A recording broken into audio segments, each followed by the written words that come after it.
Yo, meron na naman isang bobo nag-viral. Walang iba kundi si Jude Bacalso. Nag-viral itong bakulaw na to, Becky na to, dahil meron siyang pinatayo na waiter sa loob ng 2 oras. Sa kadahilanan, tinawag siyang sir. Saan galing planetang Jude na to? Gusto mo pala tawagin, ma'am, pukin ang ina mo ka kang bakulaw at barakong-barako ka pa kesa dyan sa waiter. Tignan niyo yung picture. See? Diba barakong-barako yung katawan, diba? Huwag kang feeling babaeng kupal. Balik-balik ka rin man ang panahon, lalaki ka pa din. 2 lang ang gender na nilikha dito sa mundo. Lalaki at babae lang. Walang baklang gender. Diba? Pati malitinong Becky, madadamay sa mga ganitong baklang bakulaw na kagaya nito. Si Vice ganda nga, ilang beses siyang tinawag na sir sa on national TV, pero okay lang sa kanya at tumatawa lang. Ito, panoorin natin. Si Regine ka doon, Thora. Idol mo ba si Regine? Opo, sir. Ay, parang... Opo, Mime. Opo. Hindi, joke lang. I don't mind. Okay lang sa akin ng sir. Hindi naman ako na-offend siya. Ay naman po, boss. Meme Vice. Boss.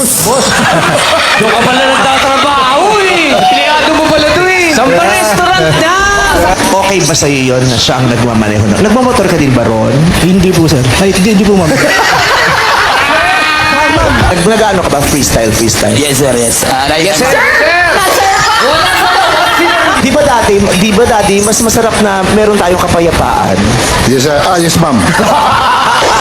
Kanina mo, ngayon, sir na. Diba sabi ko, may mga bagay na kung kaya mong palampasin mo. Palampasin mo na yun. Patawarin mo, ayan. Mga kunento mo sa kantang yun, parang istorya ng napakaraming Pilipinong nangingibang bansa. Yes, sir. Yung hirap, sir. Diba? Ilang beses tinawag si Vice ng sir. Kahit babae yung pananamit at kilos niya. Pero okay lang sa kanya. Dahil alam ni Vice kung ano pa rin yung gender niya. Ikaw, Jude Bacalso, mukha kang galing sa ibang daigdig. At mga kamukha mo yung sumisigaw sa Ghost Fighter na tapusin.